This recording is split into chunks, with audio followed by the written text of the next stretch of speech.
channel, Planty Princess 92. My name's Ashley. Today's video, I am doing a requested Monstera collection video. So as you can see here, I have probably 50,000 Monstera. That is a little bit of exaggeration, but I have a lot. So I am going to start in no particular order, tell you the names of each of the Monsteras I have in my collection, and give you a little bit of care information on each one of them. So we'll start with the little Monstera Standleyana. Now this is actually all of these are very particularly easy to grow. I haven't had any care issues with any of these, so this is a very easy care plant. What I love most about this plant is the little speckles on the foliage. The Monstera Standleyana comes in a yellow variegated form as well, but I really love the white speckles. It almost reminds me of the Thai Constellation, but in elongated leaf form. This is definitely a climber when it does get bigger, which it was, but I propagated it. So I will provide it a nice moss pole because it will love to climb. And it will wrap around the pole nicely with the leaves the way they are. I think it would just look gorgeous to have a bunch of speckled Standleyana leaves climbing up a moss pole. This likes bright and direct light. I have this growing in leca, so I don't have any water needs for this plant. I just keep the water filled. I fertilize with liquid dirt and newt. So that is pretty much it for this little lady. Next up, we're gonna go with the Monstera Peru, also known as the Monstera something. I don't know that long name, but I will also put that on the name. I will also put that name on the screen as well. My favorite thing about this plant is the texture of the leaves and how the venations kind of pop through. It is just extremely gorgeous. Again, this was a plant that I had a little bigger that I'm currently propagating. I take leaf cuttings with a node, stick them in water, wait for them to root and pop them either in leca or soil. Again, bright and direct light, again in leca, so super easy care for me, especially because it's potted in leca. But this is just another beautiful, stunning plant that really, when it gets bigger, will look so gorgeous around a moss pole. We'll step it up a little bit and go to a Monstera Deliciosa, but not just any. We will check out the Albo Borsigiana. The leaves are gorgeous with like the white splash going through the whole leaves. It's a little more variegation than the Standleyana had, and I love the fenestration these leaves get. Now this is the only leaf I have fenestrated. Again, this was a bigger plant, but I have propagating some other cuttings, but I still have this one leaf left that's fenestrated, along with two other little leaves that do not have any fenestrations, but they do have tons of beautiful variegation. This plant is also in leca, so it's very easy for me to care for.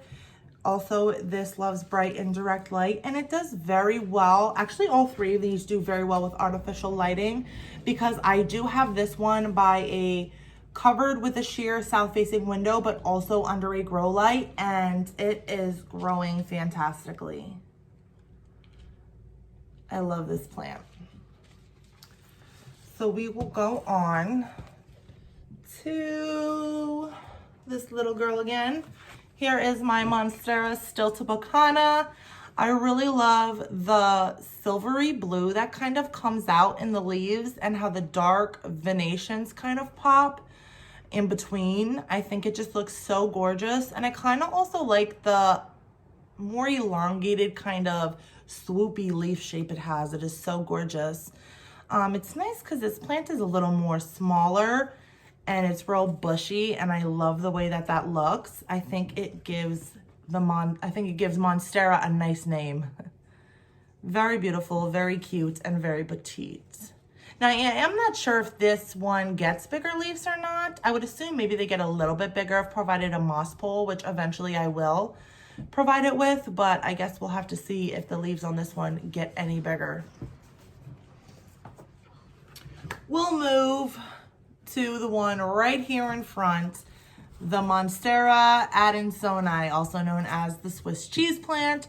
This one I think is one of the most common Monsteras, or who am I kidding? I think every Monstera is pretty common nowadays. But this one is very popular because it's so readily available, it's easy to find, it's not as expensive as a lot of these Monsteras seem to be getting in the plant community.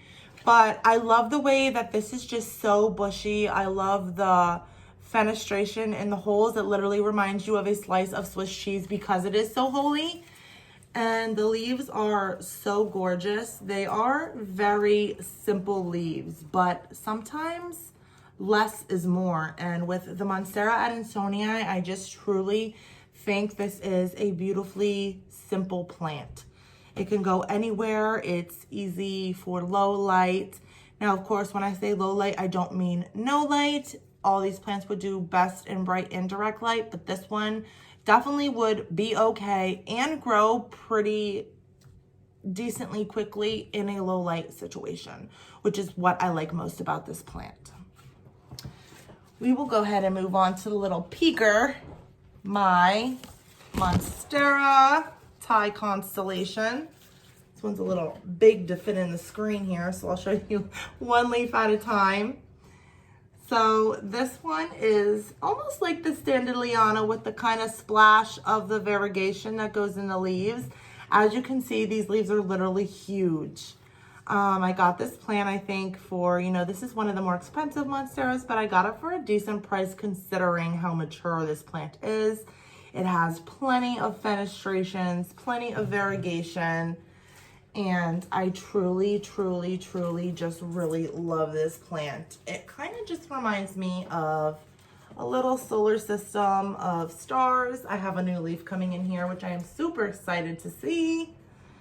And she is just growing very big and beautiful, and I cannot wait to give this one a moss pole and kind of train her to just grow around that moss pole.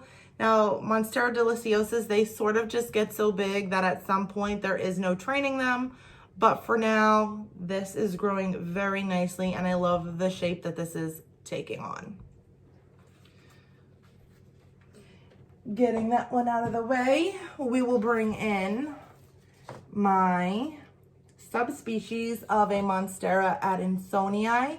So this is a Monstera Blanchetii.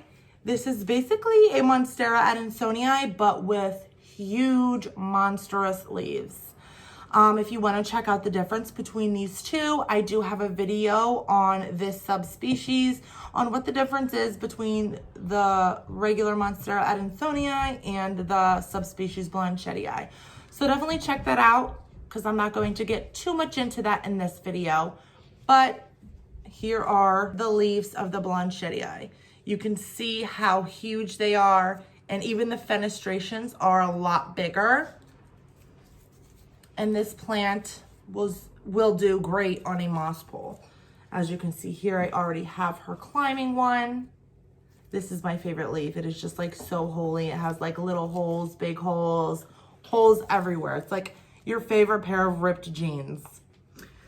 So this is a pretty decent grower. I've already had a new leaf come through since I had it. I did take that top cutting though to propagate, so it is not here on the plant, but I would say I've only had this for a couple months and it has already acclimated to put out a new leaf, and you can also see on the stem a second leaf coming through, so I'm very pleased with this plant. This was at a reasonable price. It was $100 some, so that's not too bad, especially for a Monstera you don't really hear about. I haven't seen too much of this plant for sale or even information on it, but this is definitely one of my favorites. I probably say that about every plant, but I definitely love this plant. Again, some bright indirect light. I do have this one in soil. Now that it's the winter, I will slow down on the watering, but generally I wouldn't let this plant dry out completely, but I would let her dry out a little, maybe about 1/3 of the way of the pot before I give her a good watering. And I do bottom water. I do bottom water this Monstera. All right, we have 2 more plants left. I will save my most expensive for last. If you watch my channel, I'm sure you know what plant that is. I have 2 of them. We will go with my Monstera Deliciosa. So she is just so huge, I can't even fit her all in a frame. There we go. But here she is, again, just like the Borsigiana and the Thai Constellation. She does have beautiful fenestrations. I've had this was one of the first plants I got when I started getting into plants. So I've had her for quite some time and she really has gotten quite enormous. I also have a video on propagating by division and repotting this plant. So she is smaller than she used to be, if you can believe that. But I definitely love how big the leaves get and just how monstrous this plant gets. This is a really great plant for a big space if you have a big space that you want to put a plant in. It's the perfect plant.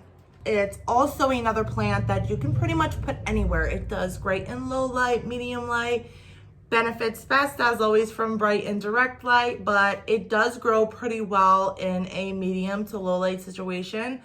I do have this plant sitting in my sunroom, which if you see my plant tour or a few of my other videos, it does show that room. There are 2 east-facing windows, a north-facing window, and a sheer-covered south-facing window. And it's kind of in the corner of an east-facing window and a north-facing window, kind of sitting in the corner. So although the room is very bright, it doesn't get any bright indirect light actually hitting the plant. And this plant has just sprouted with growth. Now, because this is in a bigger pot, I don't need to water it as often because it doesn't get enough light to dry out the soil as quickly as a smaller pot would. But it definitely does require a decent amount of water to thrive. You just want to make sure you're not overwatering, letting the roots sit in the water. And you definitely want to, again, make sure that about 1/3 of the pot is dry before you go ahead and give her another watering. Last but not least, I will show you my last 2 plants.